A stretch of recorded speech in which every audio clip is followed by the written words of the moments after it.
Guess what time it is? Time for another stupid vlog. Because I'm already like a third of the way through tonight's shift. And I'm bored. I'm about 20 minutes away until I gotta start giving people stupid tickets for being parked in spots they're not supposed to be parked in. But I figured before I started fucking up everyone's nights and pissing people off, I want to talk about more shit. So, I'm tired. I mean, I don't feel as drowsy as I thought I would because I didn't sleep nearly as much as I wanted to. I'm still drowsy and I know I didn't sleep enough. I was at Greg's house. I went to Greg's house last night because I wanted to see how far that new electric scooter would go that I got. And unfortunately, I found out that it does not go very far at all. It made it roughly half of the way to his place before it died. And then I put it on the charger at the halfway point. You know, I was at this restaurant. Oh, these foos. I was at this restaurant, which was basically the halfway point, and they had a bunch of outlets everywhere. So I plugged it in there and just sat around for like 40 minutes, and then I kept going.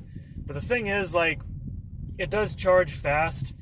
It only takes a couple hours to charge, but you really should charge it fully until the red light turns green, because 40 minutes wasn't really much. Because and the battery indicator is so not accurate at all. Because when I took it off the charger, it said it was completely full. And then I continued onward to Greg's house, even though I knew for a fact that it didn't have more than like 30% battery, but whatever. And then of course I was right, because like 10 minutes out on the road, I lost a bar. Another couple minutes later, lost another bar. A couple minutes later, lost another bar. And then, like, within the next 5 minutes after that, it started flashing, and then it shut off like a minute later. So, the battery indicator is just like a general estimate. You know, I wouldn't go off it. I would just go based off of, is that light indicator green, showing that it is fully charged? Because unless it's fully charged, I'm going to assume that I have no idea how much battery is left. I just have to guess. So, I ended up, you know, even after charging it, I still ended up walking like a good 2 or 3 miles the rest of the way to his house. I ended up stopping. Obviously, I made other videos of when I stopped at the Starbucks, and they had internet there and a place to charge the scooter. So I just sat there on those comfy chairs for like another 20 or 30 minutes. Because at that point, I was like right down the street from his house. I was like a block away. But I didn't feel like walking. So I put it on the charger at Starbucks and just decided to make more stupid videos with my other sexy camera. This is not my sexy camera. This is my crappy camera. You can really tell the difference between a $180 phone, which is what I'm using now, and a $1,000 phone. It is a huge difference. Like, it is really dark. I have to use a stupid headlight just so you can see my damn face. But if I was using my good quality phone, I mean, I probably wouldn't need to use any light at all. Just like the little bit of light from the outside would be enough. I could turn that super sexy low light mode on with the adjustable aperture, and it would be a little bit grainy, but it would still look, you could see everything. But I don't feel like taking 2 phones with me. You know, is this phone I'm using as an actual phone. The other phone that has the sexy camera, I'm using that as pretty much for the camera and for video games and for pretty much everything else. So I don't have service on that one, even though I could just pop the SIM card into it like in 2 seconds if I wanted to. I just don't feel like it. I'm using this one because I'm using this phone primarily just for the phone. So I figure when I have phone service on this one, so yeah, I don't have that camera. So most of the time when I make these stupid vlogs at work, I'm gonna be using this crappier quality camera, but I don't really care because it still works. It works fine. You know, it's not like it's all pixelated and the audio quality is horrible and all that. It works. So I'll stick to it. There is another phone that I wanted to get though.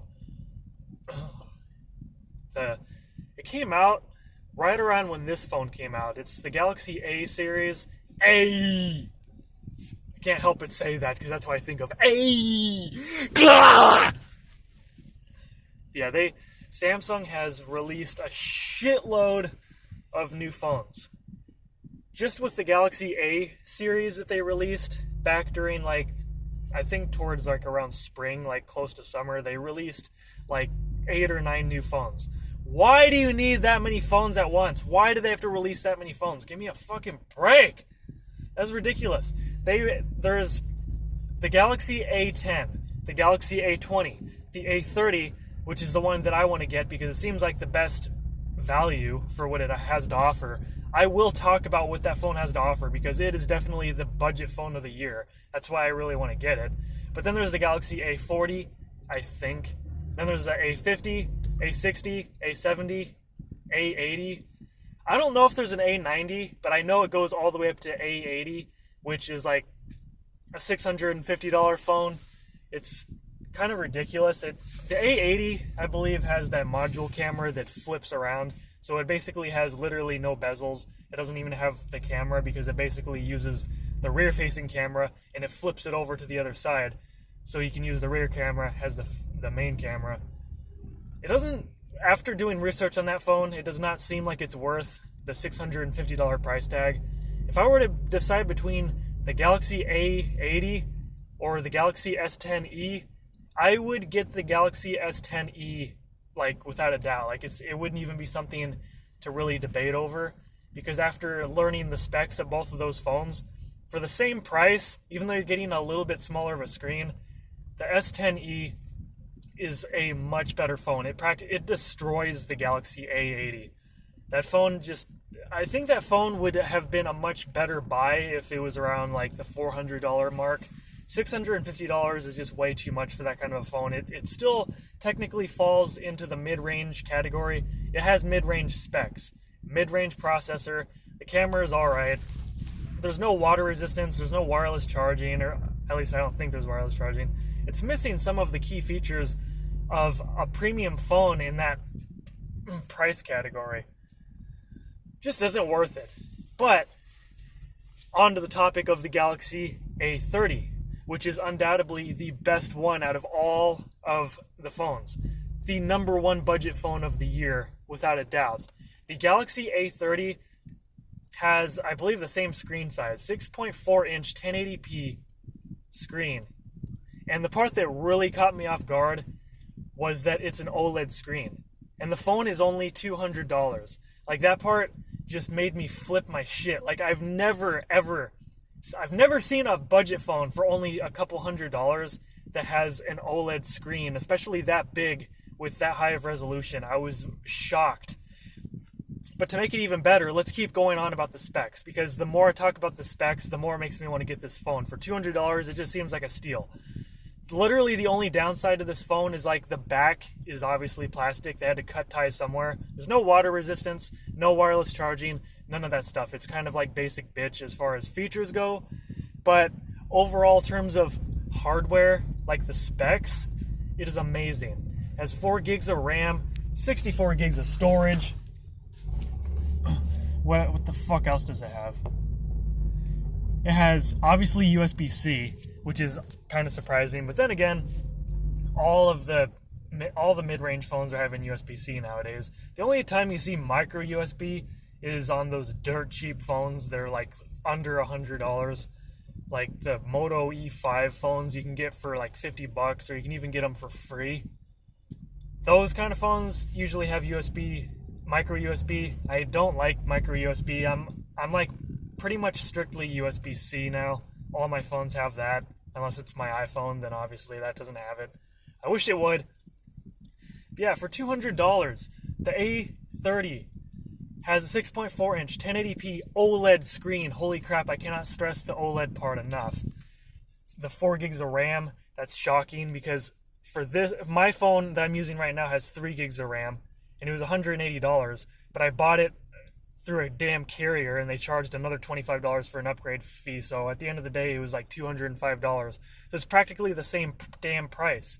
But this phone has a 6.2-inch screen, LCD. It's like, I feel like, why did I even buy this? I should have gotten the A30. Like, with everything that has to offer, it has a dual camera. It has even slimmer bezels. It has no stupid, tacky, distracting notch. It has that tiny little water drop style notch, which I really don't mind that at all because it's so small, it's hardly noticeable. And I get they have to put the front-facing camera somewhere, but the teardrop notch it looks so much more modern because the earpiece, there's no notch, hardly any notch. The earpiece is much, much more compact.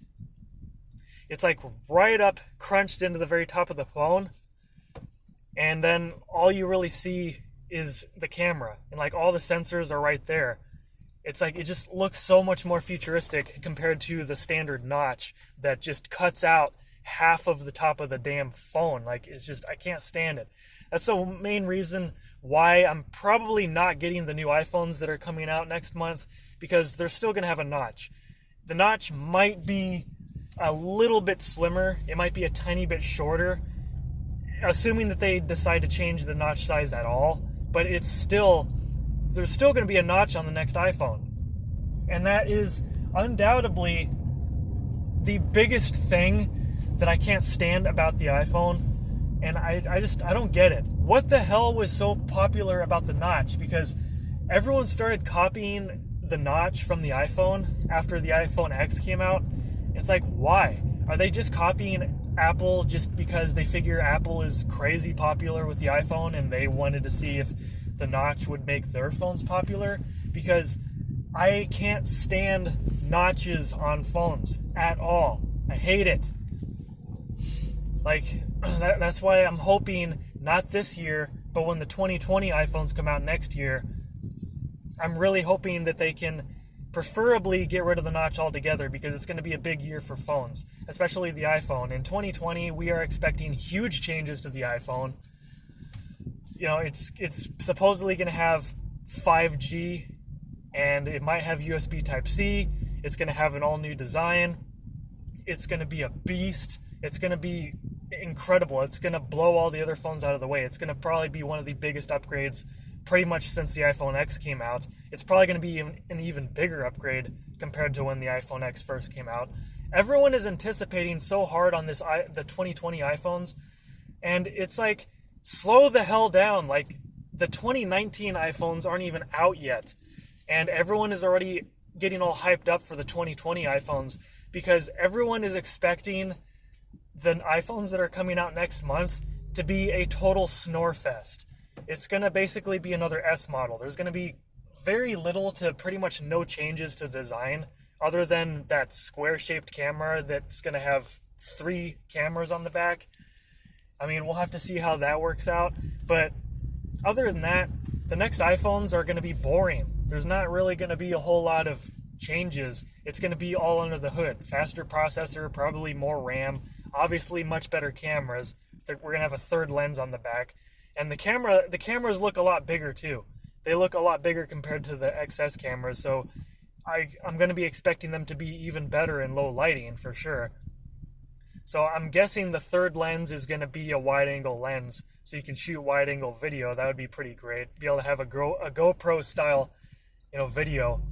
And it would also be nice to be able to record at a higher frame rate. Be able to bump up the frame rate for slow-mo video up to like 480 frames per second at 1080p or something like that.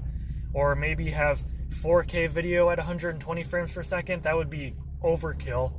I personally never record video in 4K. I just don't see the point. Not to mention that video stabilization is kind of crappy when you record in 4K, especially at high frame rate. I've always preferred to record in 1080p because it's the sweet spot. It has excellent video stabilization. I can record at 60 frames per second. So 1080p at 60 frames per second has always been my favorite. But really though, the next iPhones coming out next month, everyone already knows it's going to be boring. We're not really expecting much at all. It's just going to be mostly another spec bump. That's why everyone is looking forward to the next year's iPhones, not really so much this year's iPhones. I really hope they don't get any more expensive, but I won't be surprised if they do. These upcoming iPhones are going to probably be the same price. Next year's iPhones are probably going to increase by at least $50 to $100. Expect next year's iPhones to increase a little bit in price. It's not going to be a lot. It won't exceed more than $50 to $100 more, but it's probably going to be a little bit more expensive, especially think about it, when they have 5G on next year's iPhone, you're going to have to keep in mind that Apple overprices everything. So they're going to make it seem like, 5G, so revolutionary, this and that. 5G on your iPhone. Look at these insane speeds. And then they're going to wind up having a special 5G model iPhone, assuming that all 3 of the new iPhones don't already have 5G. But I'm not sure if they're going to do that, or if they're just going to have all the iPhones have 5G. It'd make more sense to have all of them have 5G, but just from the new 5G connectivity with the new iPhones, it's going to bump up the price at least $50 to $100 next year, just from that alone. So expect to pay yet a little bit more for the top-end iPhones. It's getting ridiculous. Smartphones are just jumping up in price way